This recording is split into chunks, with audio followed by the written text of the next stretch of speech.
perempuan yang dibentangkan Nabi. Semua heran, siapa perempuan ini? Ternyata perempuan itu adalah Syaimah.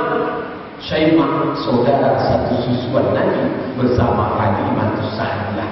Begitu Nabi Muhammad, dia tak punya saudara, dia anak tunggal, dia tak punya kakak, dia tak punya adik, tapi dia punya saudara satu susuan, sama-sama menyusu dengan Halimatus Sa'diyah. Ibu susuannya 3. Yang pertama Aminah, yang kedua Suwaibah al-Aslamiyah, yang ketiga Halimatus Sa'diyah. Salah satu saudara sesusuannya adalah Syaimah, dan perempuan itu dimuliakan oleh Nabi sampai Nabi mempersamakan sopannya untuk Syaimah. Masya Allah, radhiyallahu anha. Bapak Ibu yang dikatakan Allah Subhanahu wa taala, maka kalau ada orang melecehkan perempuan, ini orang bukan Islam. Sampai-sampai Nabi mengatakan, andai kau menikah dengan perempuan itu sifatnya kasar, sifatnya banyak menuntut, maka perlu kau ketahui khuliqatil mar'atu min dilah. Perempuan itu diciptakan dari tulang rusuk yang bengkok. In aqadtaha qadtaha kasartaha. Kalau kau luruskan, kau paksa luruskan, tulang rusuk bengkok melengkung. Kalau kau paksa lurus, dia akan patah. Kalau kau biarkan bengkok, kau ikut bengkok. Berapa banyak sekarang laki-laki yang bengkok gara-gara mengikut tulang rusuk yang bengkok. Bengkok masuk tipikor, bengkok masuk KPK, bengkok masuk LP, gara-gara mengikut tulang rusuk yang bengkok. Kalau kau paksa lurus, dia akan patah. Lalu bagaimana? Pandai-pandai. Bengkok jangan ikut, lurusnya pun jangan paksa. Bapak Ibu yang dimuliakan Allah SWT, kata-kata yang santun tentang perempuan. Siapa orang yang paling baik antara laki-laki yang banyak ini? Apakah yang paling tua? Apakah yang paling kaya? Apakah yang paling berkuasa? Khairukum li ahli. Orang yang paling baik di antara kamu adalah orang yang paling baik kepada istrinya. Orang yang paling baik di antara kamu adalah orang yang paling baik kepada istrinya. Wa ana khairukum li ahli. Aku orang yang paling baik kepada istrinya. Itu ucapan Nabi. Nabi paling baik. Kenapa? Karena dia yang paling baik kepada istrinya. Diketuknya pintu itu. Assalamualaikum, Assalamualaikum, Assalamualaikum. 3 kali tidak ada, tidur di depan. Di mana tempat tidurnya itu? Pas di tempat bapak ibu. Ibu tak bisa, bapak saja. Di tempat bapak mengucapkan Assalamualaikum ya Rasulullah. Waktu ziarah ke makam Nabi. Makam Nabi itu adalah kamar Nabi bersama Aisyah. Karena Nabi waktu meninggal, jasadnya langsung dikuburkan di bawah tempat tidurnya. Jasadnya tak boleh bawa keluar. Meninggal dia di situ, digali di bawah, kuburkan di dalam. Disitulah dia mengetuk pintu itu. Aisyah tak keluar. Dia pun tidur sampai azan subuh dikumandangkan. Barulah Aisyah keluar. Maafkan aku wahai Rasulullah. Kata Nabi, tidak masalah. Bagaimana dengan umat Muhammad sekarang? Oh, dia ketuk 3 kali, memang dia tak marah, tapi Excel pintu telinga. Masya Allah. Bapak Ibu dimuliakan Allah Subhanahu wa taala. Orang yang paling baik di antara kamu adalah orang yang paling baik kepada istrinya. Bagaimana orang dengan istri, dengan kawan? Kalau duduk dia dengan kawan, makan di rumah makan, tiba-tiba datanglah jus 2 gelas. Entah cemana, tersenggol kawan itu jus bertumpah. Marah kan? Dia bilang, no problem bro. Kita pesan satu lagi. Mbak, jus satu. Kalau kawannya nyenggol, dia tak marah. Coba kalau istrinya ini, mana ada bro? Apa maknanya? Orang tak bisa menyamakan. Jangankan menaikkan, menyamakan saja tidak bisa. Maka Nabi mengatakan khairukum, orang yang paling baik di antara kamu, khairukum li ahli, orang yang paling baik kepada istrinya. Bapak Ibu yang dimuliakan Allah Subhanahu wa taala, Islam tidak pernah mengangkat laki-laki dan menjatuhkan perempuan. Kita sudah kaji hampir 1 jam kita kaji. Ini semua tak lain dan bukan untuk menunjukkan jangan sampai kita salah paham. Hanya orang inilah yang mengangkat derajat perempuan. Islam tak na'udzubillah. Islam sudah mengangkat derajat perempuan setinggi-tingginya. Sebelum Islam datang dia diwarisi. Setelah Islam datang dia bukan diwarisi. Perempuan tak boleh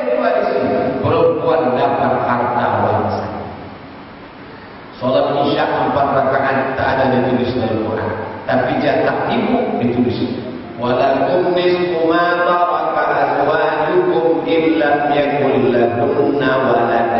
Suami dapat setengah kalau tak ada anak.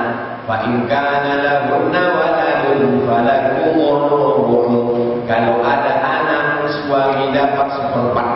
Walahunna rubu' illam yakul lahum walad. Coba dulu jatah ibu. Ibu dapat seperempat kalau tak ada anak. Fa in kana lakum waladun falahunna thumnu. Kalau suami punya anak, maka istri dapat seperlapan. Sebelumnya ibu tak dapat apa-apa. Setelah Islam datang, ibu bisa dapat setengah, ibu bisa dapat seperempat, ibu bisa dapat seperlapan, ada kalanya dapat sepertiga, ada kalanya dapat seperenam. Apa maknanya? Jadi ibu dapat, jadi istri dapat, jadi anak perempuan dapat. Orang tetap menuntut, kami dapat, tapi cuma seperempat. Kenapa kami dapat sedikit? Kenapa laki-laki dapat banyak? Laki-laki dapat banyak bukan karena kehormatan. Laki-laki dapat banyak karena tanggung jawab yang luar biasa. Menikah pakai mahar, yang bayar mahar siapa? Laki-laki. Menikah ada nafkah, sandang, pangan, papan. Itu kewajiban laki-laki. Mahar, pakaian, makanan, tempat tinggal yang layak, itu yang bayar siapa? Laki-laki. Itulah kenapa laki-laki itu dikasih 2 kali lipat. Karena derajat dia bukan karena kedudukannya, tapi karena tanggung jawab yang amat sangat besar di pundak laki-laki.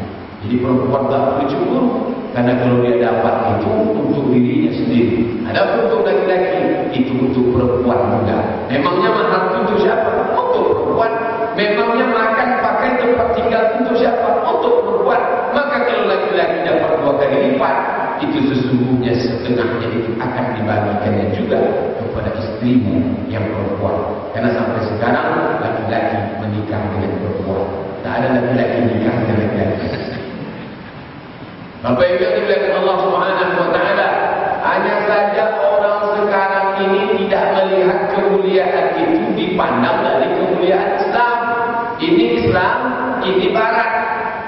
Namanya memuliakan, caranya beda. Orang Islam kalau memuliakan ditutup. Bagaimana cara memuliakannya? Ditutup. Orang Barat cara memuliakannya dibuka. Makanya orang Islam itu ditutup, perempuan itu ditutup, makin ditutup makin mulia.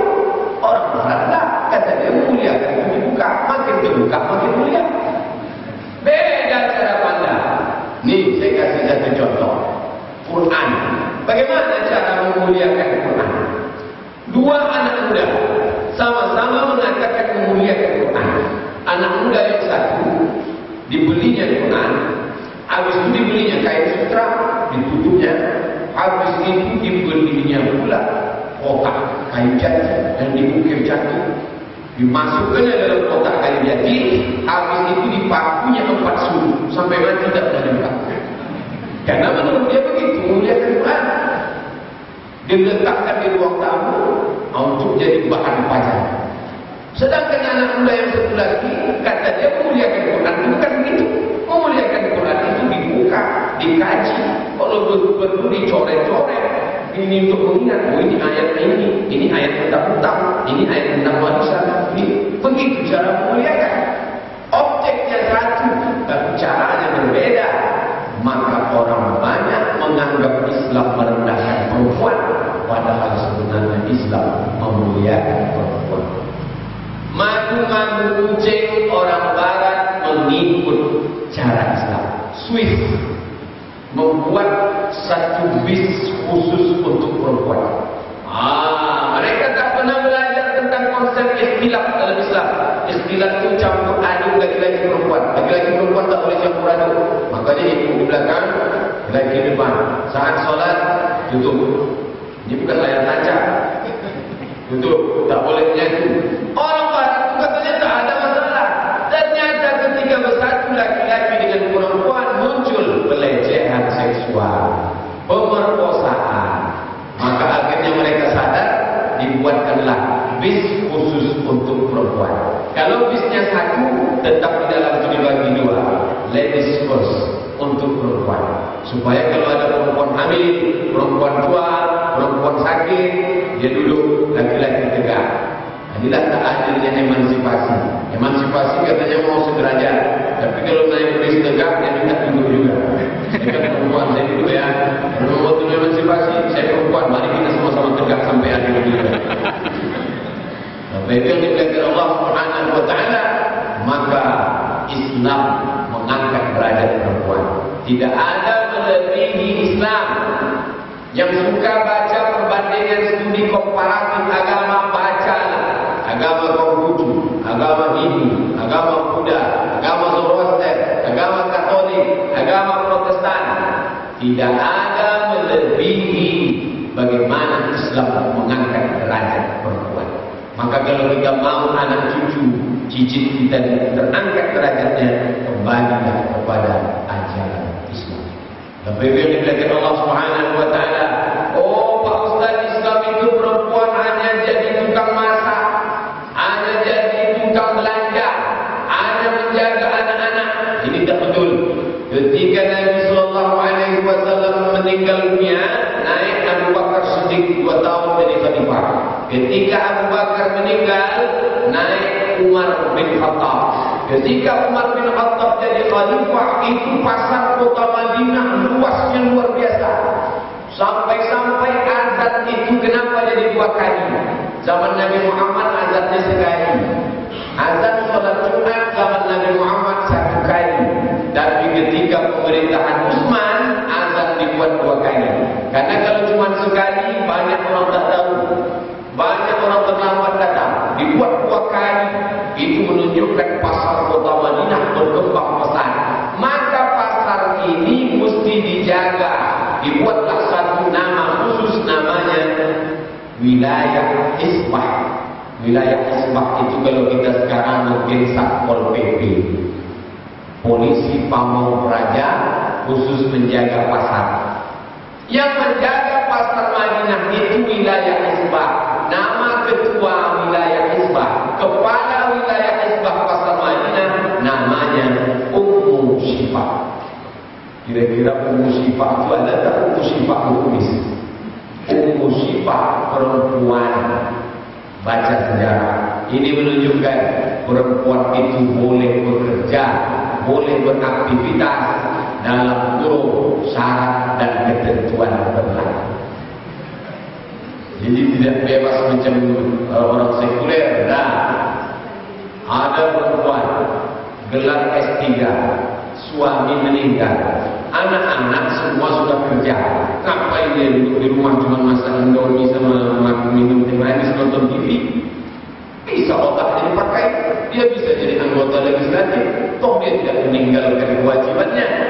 Maka kalau dia tidak melalaikan kewajiban, kalau suaminya ada, suaminya izin, dan dia tetap menjaga etika, moral, akhlak Islam, pakaiannya menutup aurat, jilbabnya panjang, tidak pakai solek-solek jahiliyah, maka dia berhak untuk bekerja, memperjuangkan hak.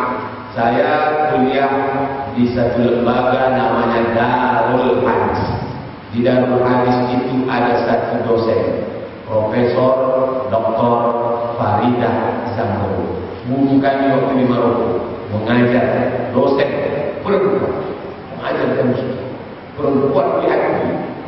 Ada seorang ulama Mesir perempuan namanya Aisyah Abdurrahman binti Syafii, ahli tafsir, Profesor Dr. Aisyah Abdurrahman, dosen di Universitas Kairo. Lalu kemudian diundang ke Maroko mengajar di Universitas Qarawiyyin. Ini dari mana? Karena Aisyah mengajar kepada kaum laki-laki dan kepada perempuan. Sampai-sampai dikatakan, "Khudhu nisfa dinaikum bil Humairah." Ambillah setengah agama kamu dan Aisyah. Begitulah hebatnya Aisyah. Aisyah perempuan yang paling banyak meriwayatkan hadis. Aisyah perempuan yang paling paham tentang fikih, bahkan melebihi fikih sebagian sahabat Nabi. Nabi diberikan Allah SWT. Jadi menjadi perempuan dalam Islam itu bukan penghinaan. Menjadi perempuan dalam Islam itu bukan kerendahan. Menjadi menjadi Islam adalah kemuliaan dan kehormatan. Siapa yang mengangkat derajat itu? Allah Ta'ala. Lewat siapa? Melalui Jibril. Kepada siapa? Kepada Muhammad sallallahu alaihi wasallam. Maka berbahagialah menjadi umat Muhammad yang paling banyak syukurnya atas diutusnya Nabi Muhammad adalah ini. Yang paling banyak selawatnya, terima kasihnya karena derajatnya diangkat, surga di bawah tapak kakinya, tiket masuk surga mesti membesarkan dia, anggota tubuhnya diambil dari Asmaul Husna, nabi-nabi yang agung dan mulia itu semuanya dibesarkan perempuan. Maka perempuan mesti paling banyak berselawat, perempuan mesti paling banyak bersyukur, perempuan mesti paling banyak berterima kasih atas kedatangan Nabi Muhammad. Kenapa? Karena dialah yang sudah mengangkat derajat perempuan. Maka Allah katakan, wa ma arsalnaka illa rahmatan lil alamin. Di antara alamin itu adalah perempuan. Ketika Nabi akan melepas pasukan ke satu tempat namanya Mu'tah, apa pidato Nabi? Nanti kalau kalian jumpa perempuan, la taqtulu sabiyan murdi'ah. Jangan kalian bunuh anak kecil yang menyusui dan perempuan yang sedang menyusukan, perempuan hamil, orang tua renta, tak boleh dibunuh. Padahal zaman dulu, zaman Bani Israel, zaman Kristen, zaman Yahudi, zaman Nasrani, kalau kamu memerangi satu kampung, ratakan mereka dengan tanah, bakar semuanya. Yang perempuan bunuh semuanya. Tapi ketika Islam datang, tidak. Perempuan hamil tak boleh dibunuh, anak menyusui tak boleh diganggu. Sampai-sampai perempuan yang wajib dirajam mati hukum pancung pun tak boleh dibunuh. Kenapa begitu? Karena ada hak orang lain pada dirinya. Datang seorang perempuan, dia mengaku di hadapan Nabi, ya Rasulullah, aku sudah berzina. Ini hasil zina. Maaf cakap Islam menandu. Orang berzina dalam Islam kalau sudah menikah dirajam, lempar batu sampai mati. Tapi karena dia sedang hamil, maka kata Nabi, pergilah kau pulang ke kampungmu, tunggu anak lahir. Setelah anaknya lahir, dia datang, ya Rasulullah, anakku sudah lahir ini, rajamlah aku, lempar batu sampai mati. Kata Nabi, susukan anakmu 2 tahun. Setelah 2 tahun nanti baru datang kembali. Pulang dia di kampung, disusukan anaknya. Setelah anaknya besar, dia datang lagi, anakku sudah menyusu, tanggung jawab sudah habis. Maka dirajamlah dia sampai mati, meninggal dunia. Dia ingin betul hukuman itu di dunia supaya di akhirat dia bersih menghadap Allah Subhanahu wa Ta'ala. Apa maknanya? Perempuan yang darahnya sudah wajib ditumpahkan, yang halal darahnya untuk ditumpahkan, yang dirajam sampai mati sekalipun tetap diberikan keringanan. Kenapa? Ada hak orang lain pada dirinya, ada anak kecil yang sedang menyusui kepadanya. Bapak Ibu yang Allah Subhanahu wa Ta'ala, maka kapan itu aturan PBB mengeluarkan dokter tak boleh dibunuh, perawat tak boleh dibunuh, perempuan tak boleh dibunuh? Itu kesepakatan Jenewa. PBB membuat aturan. Para medik tak boleh dibunuh, wartawan tak boleh dibunuh, perempuan tak boleh dibunuh. Itu belakangan abad ke-19. Islam 1436 tahun yang lalu sudah memuliakan dan mengangkat derajat perempuan. Jadi kalau ada orang mengatakan perempuan itu baru naik derajatnya, ya baru sekitar 100 tahun inilah, maka kita peringati tiap tahun. Ini pembodohan luar biasa. Orang Islam tak boleh dibodohi. Orang Islam mesti kembali kepada pemahaman Al-Quran dan Sunnah Nabi Muhammad Sallallahu Alaihi Wasallam. Bapak Ibu yang dimuliakan Allah, pendidikan. Dulu perempuan tak boleh sekolah. Setelah datang tokoh ini barulah perempuan boleh sekolah. Kalau begitu Islam tak membolehkan. Ini luar biasa. Zaman Nabi Muhammad Sallallahu Alaihi Wasallam datang perempuan melapor langsung ke Nabi. Ya Rasulullah, kami tidak mau satu majlis dengan laki-laki. Perempuan zaman Nabi, dia tak mau satu majlis macam itu dengan laki-laki. Kenapa? Kami mau tanya jawab. Pertanyaan itu khusus kami perempuan. Kalau ada laki-laki, kami malu. Kami malu kau buatkan satu majlis khusus. Nabi buatkan sediakan satu majelis khusus untuk perempuan. Jadi kalau ada orang mengatakan perempuan Indonesia baru dapat sekolah itu baru 100 tahun belakangan, dalam Islam perempuan sudah dididik sejak 1400 tahun yang lalu. Ketika Perang Badar itu banyaklah dapat tawanan perang.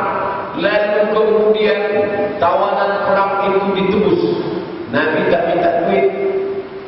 Padahal waktu itu sedang susah. Lalu apa yang diminta Nabi?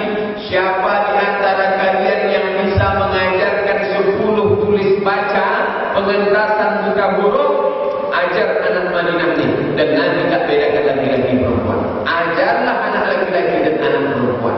Karena kedua-duanya perlu mendapatkan ilmu dan pengajaran. Makanya sahabat Nabi yang perempuan itu sama-sama menuntut ilmu kepada Nabi.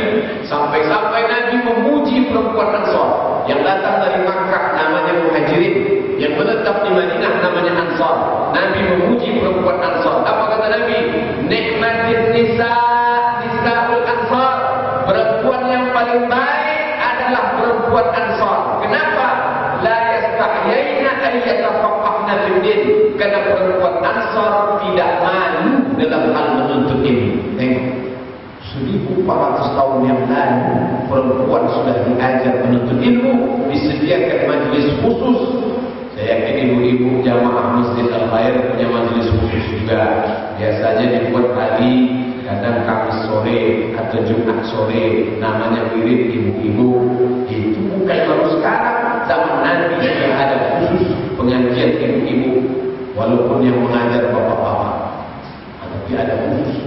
Bapak Ibu yang dimuliakan Allah Subhanahu wa taala, maka perempuan tidak pernah dilecehkan, tak pernah direndahkan, tak pernah dihinakan dalam Islam. Bahkan dalam beberapa kasus derajatnya lebih tinggi daripada laki-laki. Makanya dalam Al-Quran itu surat perempuan, surat An-Nisa. Oleh sebab itu kalau ada dibuat komisi perlindungan perempuan, mestinya laki-laki juga menuntut komisi perlindungan laki-laki. Karena banyak juga laki-laki yang dianiaya oleh istrinya. Suami ikatan, suami pengecut, penakut sama istri. Banyak juga laki-laki itu yang stres, depresi, bunuh diri gara-gara ditekan sama istri. Tapi tentu istri yang tak ikut pengajian.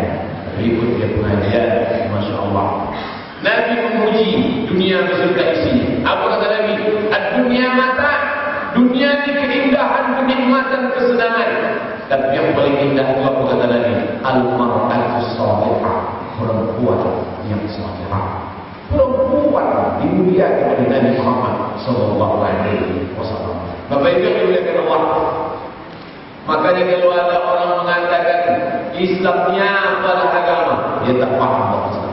Yang dia paham Islam itu cuma 5: syahadat, salat, zakat, puasa, haji. Kan tiang rukun Islam itu 5 Pak Ustaz. Tiangnya 5, tapi ada dindingnya, ada atapnya. Tiang Masjid Al-Khair, mana tiang? Tapi tiang masjid. Itu tiangnya, tapi ada kubahnya, ada dindingnya. Jangan yang ditengok hanya tiangnya saja. Ini orang kalau membangun masjid tiangnya aja, itulah tengok pembangunan masjid di tepi jalan. Yang penegakan yang pertama sekaligus yang terakhir. Menurutnya Islam itu bangunan yang kokoh, maka perempuan dalam Islam dimuliakan. Bapak Ibu yang dimuliakan Allah Taala, kita mulai dari pukul 8 sekarang pukul 9.15. Itu yang dapat saya jelaskan tentang perempuan dalam Islam. Maka jelaslah sudah bahwa perempuan dimuliakan, diangkat derajat. Tidak perlu merayakan hari khusus, karena Islam sudah memuliakan tiap hari. Saya khawatir 360 hari dalam setahun, lalu orang mengangkat derajat perempuan hanya sehari, yang 359 tetap dia injak-injak. Alhamdulillah, Islam sudah mengangkat setinggi-tingginya. Tapi dalam beberapa kasus memang perempuan tidak dibolehkan. Misal jadi imam laki-laki, tidak boleh. Tak boleh. Kenapa tak boleh? Banyak faktor penyebab. Pokoknya sudah ditentukan imam itu Jangan pula nanti kalau kita sudah kaji perempuan diangkat derajatnya, nanti waktu bapak mau ngajak ibu tahajud dibentangnya 2 sajadah. Malam ini malam jadi imam. Bapak jadi makmum, kita sudah emansipasi. Kita berurusan sama makanya. Oh tidak, ini sudah aturan baru. Ada juga orang barat ingin merubah ini. Dibuatnya lah dia jadi imam, makmumnya laki-laki. Namanya Aminah Wadud. Tulis di internet, Aminah Wadud di Amerika. Ini orang tokoh sekuler, liberal. Tak boleh. Dalam Islam ada beberapa aturan, tapi itu bukan mendiskreditkan perempuan. Itu untuk menjaga kehormatan perempuan. Itu yang dapat disampaikan. Banyak tutur kata menyinggung perasaan tak berkenan di hati Bapak Ibu saya mohon maaf. Ada hal yang ingin ditanyakan, kita akan bahas dalam tanya jawab insyaallah. Terima kasih. Wassalamualaikum warahmatullahi wabarakatuh. Waalaikumsalam warahmatullahi wabarakatuh. Langsung doa. Masalah perempuan tidak perlu dibahas, putus dari bagian doa semua.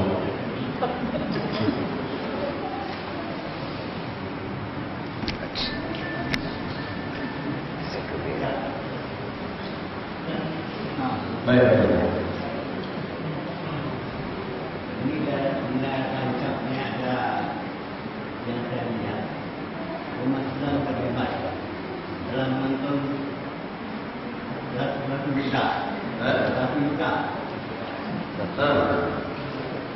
Ratu itu kan dibuat oleh India. Jadi Ratu itu namanya Hindu. Dalam diri kami rasanya Islam. Jadi namanya ada keluar. Jadi orang-orang Islam tahu bahwa kita tidak sama pada kami dalam muslim. Baik. Saya minta supaya akan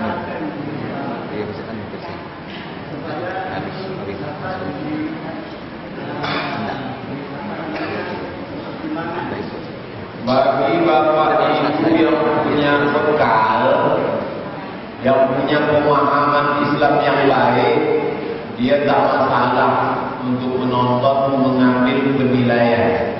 Tapi bagi yang blank kosong, khusus remaja Islam, itu film-film yang berbau Islam itu banyak rusak. Di antaranya film Turki. Ditampilkan di situ salah satu sultan dalam Turki Utsmani. Jadi Turki itu pernah Islam berkuasa di sana selama 500 tahun. Dulu Turki itu dipimpin oleh Raja Romawi namanya Konstantin. Dibuatnya kota itu namanya Konstantinopel. Maka ada seorang orang Turki yang memandikan anaknya. Setiap dia mandikan anaknya, ditunjuknya masjid, ditunjuknya gereja Konstantinopel itu. Nah, nanti kalau kau besar gereja itu kau ubah jadi masjid. Jadi seberang sungai itu, seberang pulau. Ketika dia mandikan anaknya, nanti kalau kau sudah lajang, sudah besar, kau akan merebut gereja itu. Masya Allah. Ketika dia lajang, dia lagi merebut, dirubahnya menjadi Masjid Hagia Sophia. Itulah masjid besar Turki, Masjid Kubah Biru. Sudah 500 tahun Islam berkuasa. Sekarang yang sampai ceritanya ke kita, Raja tukang kawin. Itulah King Sulaiman, Raja Sulaiman. Bergejolak umat Islam, jangan lagi putar. Dirubahnya judulnya saja, masa terjadi. Masa datang. Jadi itu sebetulnya dengan pakaian nauzubillah. Itu yang terjadi di Turki. Islam pernah berkuasa di India. India itu banyak Islamnya. Makanya yang menang lomba menulis sejarah Nabi sedunia itu yang menang orang India. Namanya Syekh Sofiur Rahman Al-Mubarakpuri, Maulana Ilyas, pendiri Jamaah Tabligh dari India. Syekh Zakaria Katahlawi dari India. Madrasah Nadwatul Ulama Syekh Abu Hasan An-Nadawi dari India. Madrasah Deoban dari India. Sekolah Aligarh dari India. Ulama-ulama besar dari India. India itu pernah dikuasai orang Islam, kerajaan Mughul. Tapi kemudian yang sampai ke kita, sampah-sampahnya yang Yang sampai ke kita itu adalah sinkretis. Sinkretis itu menggabungkan antara dua agama menjadi satu. Agama Hindu dengan agama Islam. Laki-laki tak boleh menikah dengan Hindu. Kalau menikah maka hukumnya zina. Itu yang ditonton. Saya khawatir itu. Jadi nampaklah bahwa di tempat kita lemah. Betul kata ulama Ibn Sir, al-Islam baina ajizi ulama'i wa jahli abna'i. Islam itu sekarang umatnya jahil, ulamanya lemah. Memang ada yang alim tapi lemah, tak bisa menegakkan kebenaran. Alhamdulillah saya masih boleh ceramah. Nauzubillah sampai masanya nanti ceramah tidak boleh. Di luar dari ceramah ditangkap langsung. Sekarang masih boleh ceramah. Mikrofon azan masih boleh. Tidak ada larangan jam malam. Tapi sampai di negeri-negeri Uzbekistan, Kazakhstan, Kyrgyzstan, Tajikistan itu tidak boleh. Dulu ketika berpuasa Rusia. Jadi Islam Indonesia ulamanya lemah. Tak bisa melarang itu. Lalu bagaimana caranya? Kita perkuat dengan ceramah pendidikan sehingga dia punya kuota. Kalau menonton itu bisa ditengok. Dibatil, minta betul. Satu, apa benar pahala puasa Rajab 1 hari seperti puasa 1 tahun? Menyikapi masalah Rajab ini umat Islam terbagi dua. Yang sekelompok mengatakan Rajab itu tak ada apa-apanya. Rajab sama dengan Maret, April, Mei. Rajab bukan bulan yang agung di kelompok kiri. Yang kelompok kanan pula memuliakan Rajab sehebat-hebatnya.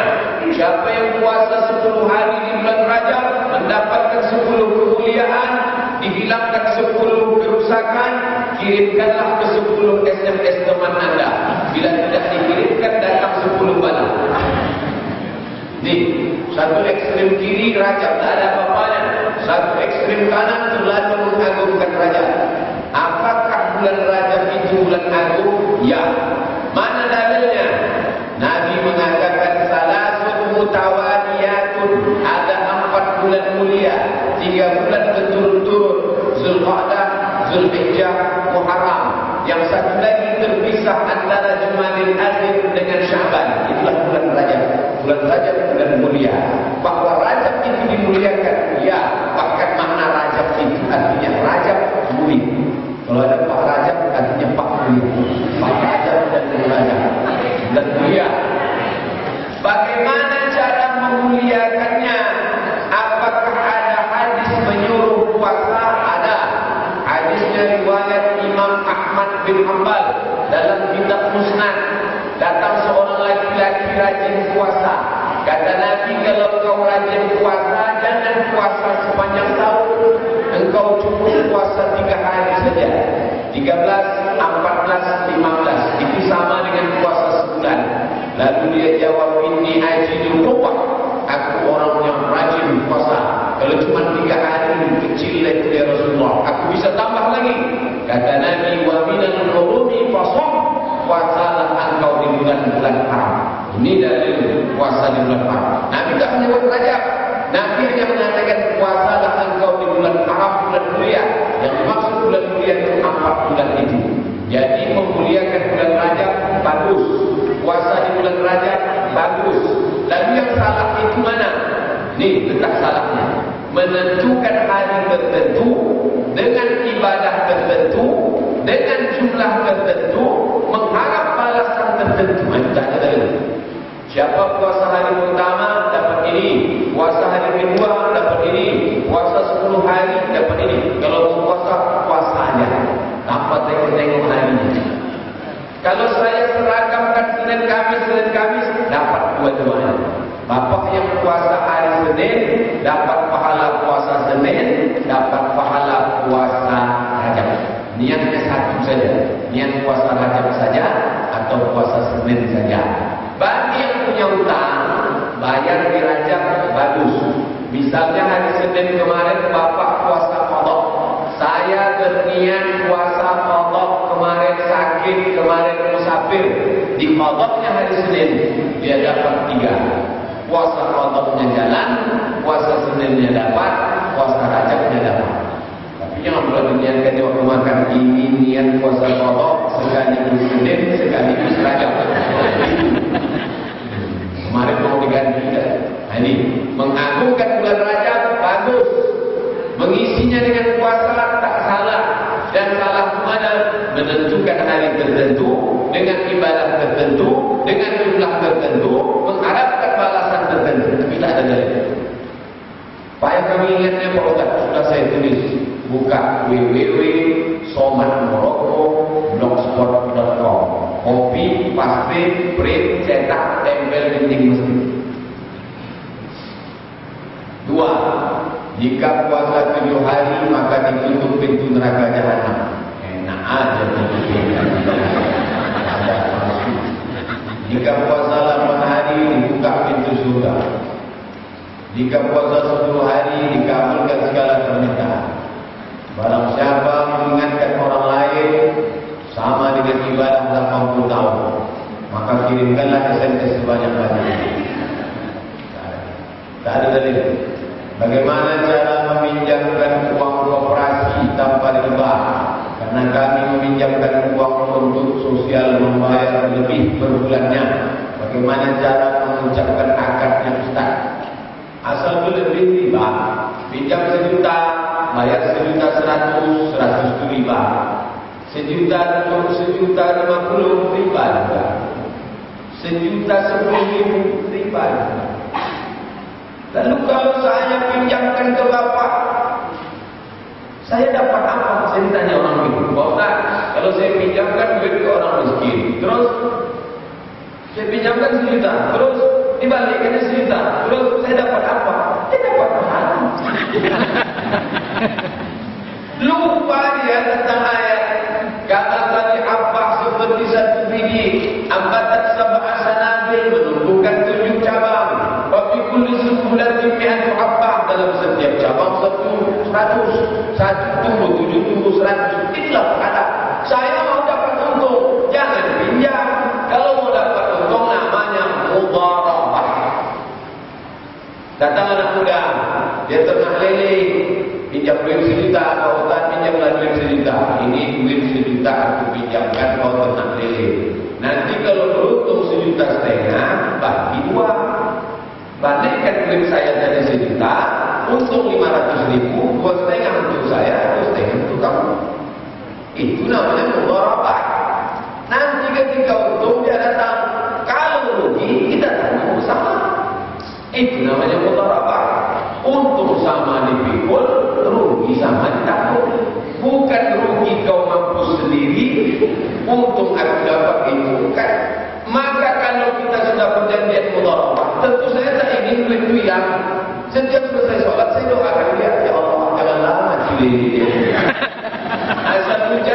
Asal turun hujan lebat, dia susah, saya lebih susah. Asal turun hujan lebat, dia semangat, dia susah, saya lebih susah. Dia susah, dia hilang. Kalau saya susah, duit saya hilang. Maka saya mendoakan, kalau ada 5 anak lajang mau ternak lele, saya tak ingin rugi. Saya undang pula pakar lele dari Jakarta. Saya buatkan pelatihan lele. Maka berjalanlah ekonomi. Jadi dalam Islam itu sudah diatur, mau menolong, tidak mau keuntungan, pinjam. Mau menolong, duitnya barangnya balik, gadai. Mau menolong, dapat untung, mudharabah. Mau menolong, duitnya tak balik, sedekah. Sudah mau pilih kotak mana? Makanya dalam ayat tentang utang itu, Ba'inkan zu'usratin, kalau dia kesulitan membayar, Fanadhiratun ila maisarah, tunggulah sampai dia dapat. Wa antasaddaqu khairul lakum, tapi kalau kau sedekahkan itu lebih baik. Ayat itu yang menghafalnya yang kasih pinjaman, bukan yang pinjam. Sekarang banyak yang hafal ayat yang pinjam. Waktu saya datang lagi, kan udah tanggal 1 Mei, bayarlah. Dibacakannya ayat itu. Wa antasaddaqu khairul lakum, kalau kau sedekahkan namanya ilmu susah. Kalau hafal ayat. Wallahu a'lam bishawab. Astaghfirullahaladzim, astaghfirullahaladzim, astaghfirullahaladzim, alladzi la ilaha illa huwal hayyul qayyum wa atubu ilaih. A'udzu billahi minasyaitonir rajim. Bismillahirrahmanirrahim. Alhamdulillahirabbil alamin. Wassalatu wassalamu ala asyrofil anbiya'i wal mursalin wa ala alihi wa sahbihi ajma'in. Allahumma ja'al jam'ana hadza jam'an marhuma. Jadikan pertemuan kami malam ini pertemuan yang mendatangkan rahmat. Wa tafarruqana min ba'dihi tafarruqan ma'suma. Perpisahan kami setelah ini perpisahan yang kau jauhkan dari perbuatan maksiat. Allahumma inna nas'aluka al-huda. Kami memohon kau berikanlah hidayah kepada kami. Wal tuqa, kami mohon ketakwaan. Wal afaf, kami mohon menjaga diri dari yang haram dan syubhat. Wal ghina, berilah kami kecukupan. Allahumma ghnina min halalika an haramik.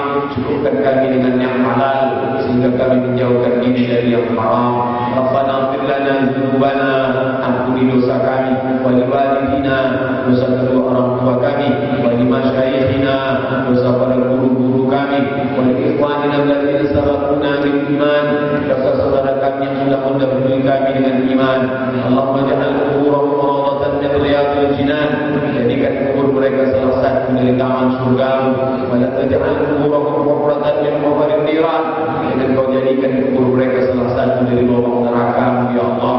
Allahumma khtim lana bi husnil khatimah, hidup kubur kami dengan husnul khatimah, wa la takhtim alaina bi su'il khatimah, dengan kau tutup kubur kami dengan su'il khatimah. Allahumma ahyina bil iman, hidupkan kami dengan iman, wa amitna bil iman, matikan kami dengan iman, wa ahsyurna yawmal qiyamati ma'al iman, bangkitkan kami nanti di padang mahsyar dengan iman. Allahumma ja'al akhirat kalamina inda intihai ajalina, ketika Israel datang mencabut nyawa kami, berakhir umur kami, jadikanlah ucapan terakhir kami saat menghadap kepada ucapan la ilaha illallah. Rabbana hab lana minas shalihin, jadikan kepada kami anak-anak yang saleh. Rabbana hab lana min azwajina wa dzurriyyatina, jadikanlah pasangan hidup kami dan anak cucu keturunan kami qurrata a'yunin, orang yang sejuk dipandang mata dan menenangkan hati kami. Allahumma jama' bainana wa dzurriyyatina, kumpulkan kami dan anak cucu kami bersama Nabi Muhammad sallallahu alaihi wasallam di jannatika jannatin na'im, di dalam surga ya Allah, khalidina fiha abada, kami hidup di dalamnya selama-lamanya ya Allah. Rabbana zalamna anfusana, kami sudah menzalimi diri kami, wa in lam taghfir lana wa tarhamna, kalau kau tidak mengampuni dan merahmati kami, lanakunanna minal khasirin, kami pasti termasuk orang yang rugi. Rabbana atina fid dunya hasanah wa fil akhirati hasanah wa qina adzabannar. Sallallahu ala sayyidina Muhammad wa ala alihi wa sahbihi wa sallam. Walhamdulillahi rabbil alamin. Taqabbalallahu